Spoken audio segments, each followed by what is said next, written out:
En las afueras del pintoresco pueblo de San Lorenzo, donde el aire todavía huele a pino y a tierra mojada por las mañanas, vivía un hombre que era la viva imagen de la bondad, don Jacinto. A sus 70 años, Jacinto no tenía grandes fortunas en el banco, ni conducía camionetas del año. Su tesoro más preciado cabía en los 500 metros cuadrados de su humilde terreno, un jardín que parecía un pedacito del Edén en la tierra. No era un jardín cualquiera. Era el legado vivo de su difunta esposa, doña Carmelita. Antes de partir al cielo, ella le había hecho prometer que cuidaría de sus rosales, de sus geranios rojos y, sobre todo, del gran limonero que sombreaba el patio trasero. Jacinto cumplía esa promesa con devoción religiosa. Se levantaba con el sol, hablaba con las plantas y les ponía música de radio vieja. Para él, cada flor que abría era un saludo de su amada. Su casita de adobe y teja, aunque vieja y sencilla, siempre estaba llena de luz y color. Pero la paz de San Lorenzo, y la de don Jacinto, estaba a punto de terminar. El terreno baldío que colindaba con la casa de Jacinto, una loma verde que había estado vacía por décadas, fue vendido. Los rumores en el pueblo decían que un abogado muy importante de la capital, el licenciado Valdés, lo había comprado para construir su casa de descanso. Y así fue. Un lunes por la mañana, la tranquilidad se rompió con el rugido de excavadoras y camiones de volteo. El licenciado Valdés llegó en una camioneta negra, blindada y reluciente. Era un hombre de unos 50 años, de traje impecable, gafas oscuras y esa actitud prepotente de quien cree que el mundo es su tapete. Valdés no construyó una casa que respetara el estilo del pueblo. No. Él quería una fortaleza moderna. Una mansión de concreto blanco, cristal y acero, con piscina climatizada y cocheras eléctricas. Desde el primer día que pisó la obra, Valdés miró la propiedad de Jacinto con absoluto asco. Le molestaba todo, la ropa tendida al sol, las gallinas que cacareaban a lo lejos y, sobre todo, la sencillez de la vivienda.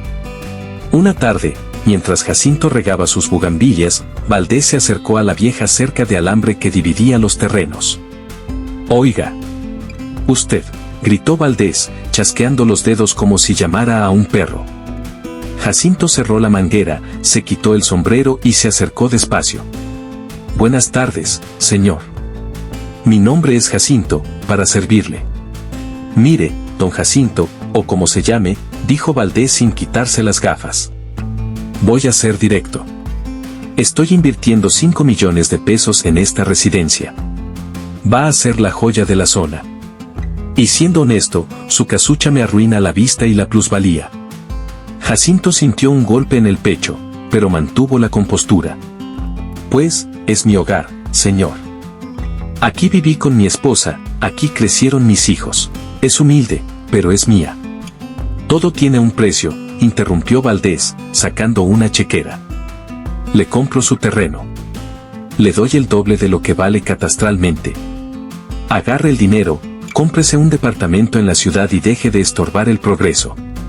Jacinto negó con la cabeza suavemente. «Le agradezco la oferta, licenciado. Pero mis recuerdos no están en venta. El dinero se acaba, pero la tierra y las raíces se quedan. No me voy a ir». La mandíbula de Valdés se tensó. Guardó la chequera con furia. «Ah, sí. ¿Se quiere poner digno? Muy bien, viejo. Usted se lo buscó. Si no se va por las buenas, voy a hacer que se quiera ir por las malas. No pienso desayunar viendo sus miserias todos los días». Jacinto pensó que era el enojo del momento, pero subestimó la maldad de un hombre con dinero y sin Dios. A la semana siguiente, la estrategia de Valdés comenzó. Primero, ordenó a los albañiles que tiraran todo el escombro y la basura de la obra justo en el límite con la cerca de Jacinto. El polvo cubría las flores, la cal quemaba el pasto. Jacinto barría y limpiaba sin quejarse, orando por paciencia. Pero el golpe final llegó cuando la mansión estuvo casi terminada. Valdés llamó a su arquitecto y, señalando la casa de Jacinto, dio una orden que heló la sangre de los presentes. «Arquitecto, quiero que levante un muro perimetral en este lado. Justo en la línea». «Claro, licenciado», dijo el arquitecto. «¿De 2,5 metros? Es lo estándar». No, gritó Valdés. Quiero un muro de 5 metros. O 6. Lo más alto que permita la ley, y si no lo permite, pago la multa. Quiero tapar esa vista por completo. No quiero que entre ni un rayo de luz a ese cuchitril. Quiero borrarlo de mi paisaje. El arquitecto dudó. Señor, el terreno tiene una pendiente natural. Si levantamos un muro ciego de esa altura, vamos a alterar el curso del agua de lluvia. Necesitamos dejar drenajes o, haga lo que le digo. Bramó Valdés. Es mi terreno y es mi dinero. Levante ese muro. Y el muro comenzó a subir. Era una monstruosidad de bloques grises y cemento. Día tras día, la sombra sobre la casa de Jacinto crecía. Primero tapó la vista a la montaña. Luego, tapó el sol de la mañana. Finalmente, cuando el muro alcanzó su altura máxima, la casa de Jacinto quedó sumida en una penumbra eterna. Fue devastador. Al no recibir luz solar directa, el jardín de Jacinto comenzó a morir.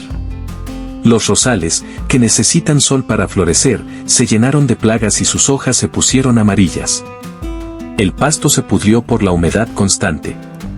El gran limonero, el orgullo de Carmelita, empezó a tirar sus frutos antes de madurar. La casa se volvió fría y húmeda, lo que afectó la artritis de Jacinto. Desesperado, Jacinto fue a la presidencia municipal a poner una queja. El señor Valdés me está perjudicando, le dijo al funcionario.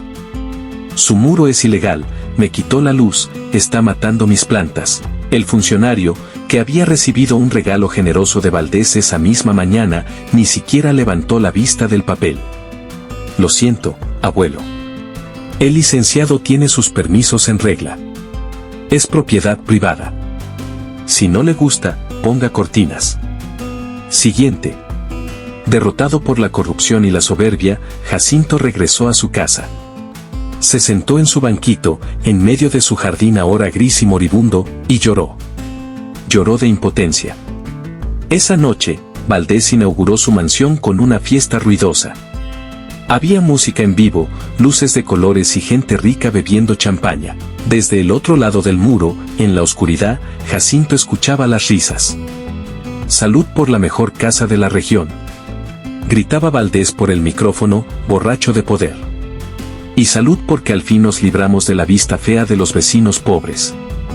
Las carcajadas de los invitados se clavaron como puñales en el corazón de Jacinto. Pero él, en lugar de maldecir, juntó sus manos callosas y miró al cielo oscuro. Señor, susurró, tú eres el juez de jueces. Tú ves lo que el hombre no ve. Yo no puedo pelear contra su dinero, así que pongo mi causa en tus manos. Hágase tu voluntad y no la mía. Y Dios, que escucha el clamor de los humildes, no tardó en responder. Pero su respuesta no vino con abogados ni papeles, vino con la fuerza imparable de la naturaleza. Pasaron 2 meses. Llegó septiembre, el mes de los huracanes. Los noticieros comenzaron a alertar sobre una tormenta típica que se formaba en el Pacífico. El cordondazo de San Francisco, decían los viejos del pueblo. Se anunciaban lluvias torrenciales como no se habían visto en 50 años. La tarde que llegó la tormenta, el cielo se puso de un color violeta extraño. Los pájaros dejaron de cantar. El aire se sentía pesado, y entonces, el cielo se rompió. No llovió, diluvió. Era como si hubieran abierto las llaves del cielo al máximo. El agua caía con furia, golpeando los techos y convirtiendo las calles en ríos. Aquí es donde la soberbia de Valdés firmó su sentencia. Recordemos la geografía, la mansión de Valdés estaba en la parte alta de la loma. La casa de Jacinto estaba abajo. Naturalmente, durante siglos, el agua de lluvia corría por la loma, cruzaba el terreno de Jacinto y seguía su camino hacia el arroyo. Era el cauce natural de la vida. Pero Valdés había construido una presa. Ese muro de 5 metros, cimentado profundamente y sin drenajes, porque él no quería que el agua sucia de Jacinto tocara su muro, se convirtió en un dique hermético. El agua empezó a caer sobre el inmenso jardín de Valdés, sobre sus terrazas de mármol y sus canchas de tenis. Y como es natural, el agua buscó bajar. Corrió hacia el límite de la propiedad, buscando la salida hacia el terreno de Jacinto, pero se topó con el muro. ¡Pum! El agua chocó y no tuvo por dónde pasar. Al principio, se formaron charcos. Luego, una laguna. En cuestión de horas, el nivel del agua en el jardín del rico empezó a subir alarmantemente. 20 centímetros. 40. 1 metro. Dentro de la mansión, la fiesta se había acabado. Se fue la luz. Valdés, con una linterna, miraba con horror a través de los ventanales blindados como su jardín desaparecía bajo un agua negra y lodosa. «El agua no baja», gritaba Valdés a su esposa. «¿Por qué no baja?» «Es el muro, idiota», le gritó ella, presa del pánico. «Encerraste el agua con nosotros». La presión hidráulica era inmensa. Miles de litros empujando. De repente, el agua superó el nivel de la terraza y comenzó a filtrarse por debajo de las puertas de caoba. Valdés intentó poner toallas, muebles, lo que fuera, pero el agua es implacable. ¡Crack! El ventanal principal de la sala estalló bajo la presión. Fue como si una represa se rompiera. Una ola de agua sucia, lodo y ramas irrumpió en la sala de lujo. Los sillones de piel blanca flotaban como barcos de papel. El sistema de cine en casa, las alfombras persas, las esculturas de diseño, todo quedó sumergido en un instante. Valdés y su familia tuvieron que correr al segundo piso, mojados, temblando de frío y miedo, viendo cómo su inversión millonaria se convertía en un acuario de aguas negras. ¿Y qué pasaba mientras tanto en la casa de Jacinto? Ocurrió el milagro de la física y la justicia divina. Como el muro de Valdés estaba reteniendo toda el agua que bajaba de la loma, el terreno de Jacinto estaba tranquilo. Solo recibía la lluvia que caía directamente del cielo, la cual su tierra sedienta absorbía con gratitud. El muro que fue construido para hacerle daño a Jacinto, ahora lo estaba protegiendo de la inundación. Si ese muro no hubiera estado ahí, el torrente que bajaba de la mansión quizás hubiera arrastrado la casita de adobe. Pero la soberbia del rico sirvió de escudo para el pobre. La lluvia duró toda la noche. Al amanecer, la tormenta cesó. El silencio volvió a San Lorenzo, solo roto por el sonido del agua corriendo. Jacinto salió de su casa con sus botas de hule para revisar los daños. Su jardín estaba mojado, sí, pero vivo. De hecho, el agua había lavado el polvo de la construcción y las plantas parecían respirar aliviadas. De repente, escuchó un estruendo terrible. ¡Brum! Jacinto corrió hacia el fondo del patio. El muro de la envidia, debilitado por la presión de toneladas de agua estancada del lado del vecino, finalmente no aguantó más. Pero, curiosamente, no cayó hacia el lado de Jacinto, que estaba seco. La física hizo que los cimientos cedieran y el muro colapsará hacia adentro, hacia el terreno inundado de Valdés. Al caer el muro, el agua acumulada salió de golpe, pero ya con menos fuerza, distribuyéndose por los lados. Y con la caída del muro, sucedió lo más hermoso, el sol de la mañana entró de golpe. Después de meses de oscuridad, un rayo de luz dorada y cálida cruzó el aire y golpeó directamente al viejo limonero de Jacinto. Las gotas de agua en las hojas brillaron como diamantes. La luz inundó la casa, el patio y la vida de Jacinto nuevamente. Jacinto se asomó por el hueco donde antes estaba el muro. El panorama era desolador. La mansión de Valdés era un desastre. La piscina estaba llena de lodo, los coches de lujo en la cochera estaban arruinados por el agua y la sala principal era un pantano. En medio de los escombros, sentado en una silla de jardín llena de barro, estaba el licenciado Valdés. Tenía la cabeza entre las manos. Ya no parecía el hombre poderoso e intocable. Parecía un hombre pequeño, derrotado y sucio. Jacinto podría haber vuelto a su casa. Podría haber gritado, se lo dije. Dios lo castigó, pero el corazón de Jacinto no conocía el rencor. El anciano caminó entre el lodo, cruzó la línea que dividía las propiedades y se acercó al hombre que quiso arruinarlo. Valdés levantó la vista, esperando el juicio, la burla, el insulto. Pero Jacinto sacó de su chamarra un termo con café caliente y unos panecillos que su hija le había llevado. «Buenos días, vecino», dijo Jacinto con voz suave. «Ha sido una noche larga». Tómese esto, le va a calentar el cuerpo. Valdés miró el café, luego miró a Jacinto y finalmente rompió a llorar. Lloró como un niño, sacando toda la angustia y la vergüenza. Perdóneme, don Jacinto, soy el licenciado. Soy un estúpido. Construí este muro para no verlo, para taparle el sol, y mire. El muro casi me mata y destruyó mi casa. Y usted, a quien traté como basura, es el único que viene a ayudarme. Jacinto le puso una mano en el hombro. No se preocupe por eso ahora, licenciado. Las casas se arreglan, los muros se levantan y se caen. Lo importante es que estamos vivos. Y mire, Jacinto señaló hacia el horizonte donde el sol salía radiante. El sol sale para todos, amigo. No intente acapararlo, porque se quema. La lección fue dura, pero efectiva. El licenciado Valdés reconstruyó su casa, sí, pero jamás volvió a levantar la barda.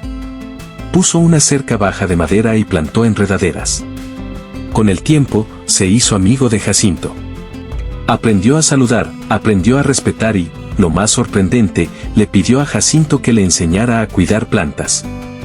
Dicen que hoy en día, no se sabe dónde termina el jardín del rico y dónde empieza el del pobre, porque ambos están unidos por las mismas flores y por el mismo sol. Esta historia nos deja una enseñanza eterna: la envidia es como cavar un pozo, mientras más profundo lo haces para que caiga otro, más probable es que te entierres tú mismo. Nunca intentes apagar la luz de tu prójimo, porque Dios es experto en usar las trampas del soberbio para proteger al humilde. Vive y deja vivir, y recuerda que, al final del día, todos compartimos el mismo cielo. Gracias por escuchar. Si esta historia tocó tu alma, comparte este video. Nunca sabes quién necesita recordar que la justicia de Dios, aunque a veces tarda, siempre llega, y a veces llega con la lluvia.